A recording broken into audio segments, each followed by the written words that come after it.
Here we go, guys. I got a solid leg day for you. A lot of hamstring and glute work. I learned from John Meadows that squatting feels a whole lot better when your hamstrings have a lot of blood in them. So I went over to a lying leg curl. Didn't really go for any certain sets or reps. I just went to my hamstrings, had a solid pump, and with that good level of tight, I don't know how to explain it. You just have a lot of blood flowing in your hamstrings. So when you can get low in the squat, it kind of pulls you down a little bit lower. It's kind of something you need to try to really understand what I'm saying. But here I went from 2 legs to 1 leg at a time. Really helps isolate those hammies. And I've noticed when I do single leg hamstring curls on the lying leg curl, I can hit the inner part of my hamstring a little bit more versus just all around. And I don't know about you guys, but for the most part, most people's legs are really underdeveloped on the inside because no one quite knows how to work them. But here's a great modification of an exercise to really isolate those inner legs. All right, right after I finished out those leg curls, I went over to the quad extension machine. I don't really feel comfortable squatting without a good quad pump just because leg extensions also kind of loosen up your knees a little bit. So if you have a lot of blood flowing around them, the blood kind of lubricates your knee joint. So it takes away a lot of the stiffness from squatting. Same with the leg curls. You get a lot of blood flowing through your knees, and that's the main cause for a lot of people having really shitty squat form is tight knees and stiffness in your hips and knees. But this is a really good way to loosen all that up, keep warming up, get a pump going. I don't like working a muscle or a muscle group until I have a lot of blood flowing in there and I break a sweat. So just try it yourself. Before you squat, don't just get under the bar and start warming up.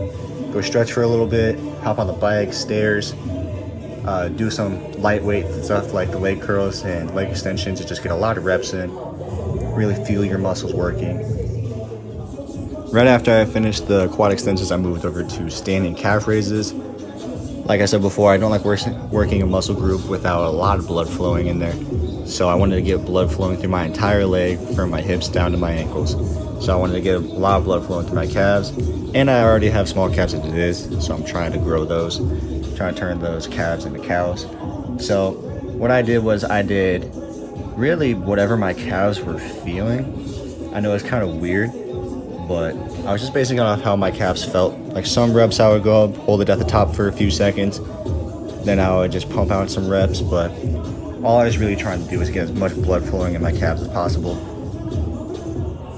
All right, now we've got a lot of blood flowing through our legs. I was ready to get under that barbell. I did a set about 3 or 4 quick reps right before this 135, just getting as low as I can, feeling some stretch in my hips and my knees. Then I threw on the plate, did about 4 or 5 reps there, just getting as low as I can.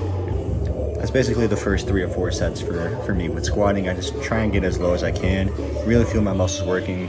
And I don't know about anybody else, but for me, the first 2 to 4 warm-up sets with squat kind of tell me how the squat session's gonna go and whether I'm gonna be able to go heavy or just go for more volume.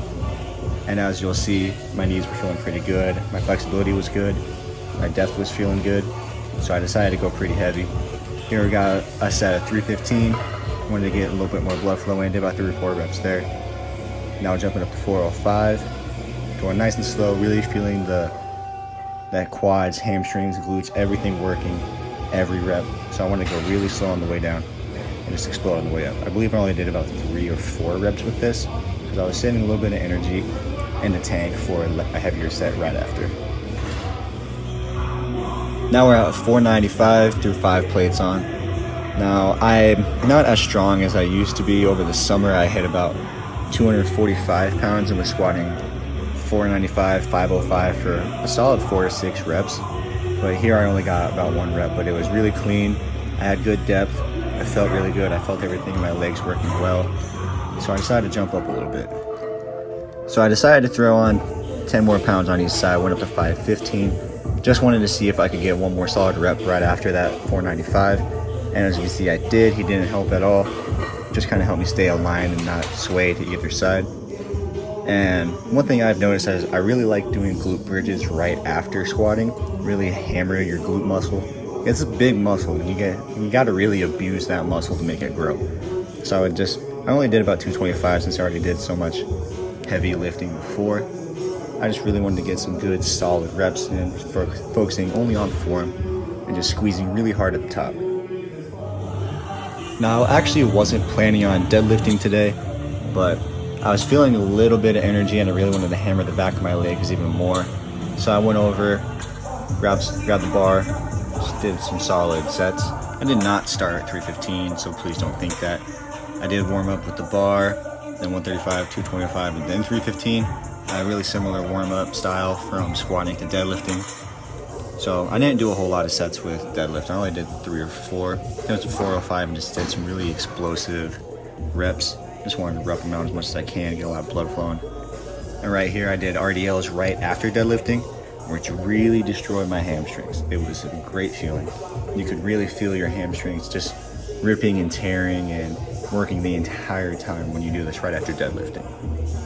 Now you can't really tell in this video, but I am standing on a 25-pound plate just to give me about 2 inches of more flexibility and depth on the RDLs, because I am semi-flexible at my hips, so I can get pretty low with those.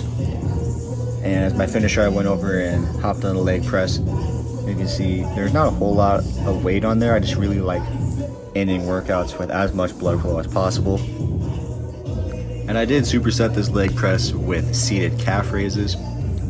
I only threw on a couple plates for a seated calf. I didn't want to go super heavy with this because I do calves 5 to 6 days a week, just trying to make them grow and really abuse them. So today I just wanted to focus on really hard contractions. As you can see, I held at the top for about 3 seconds, squeezing as hard as I can, pushing all the pressure through my big toe. And I think I did about 12 or 13 reps here. Just really wanted to focus on really solid, clean reps. All right, here's my final set of leg press, which is also the final set of the workout. I threw in a couple more plates on each side just to really hammer my hamstrings and glutes. I want to take any energy that was left in my legs and pull it all out. So, got a lot of blood flowing during this. You can kind of see my quad striations through those joggers.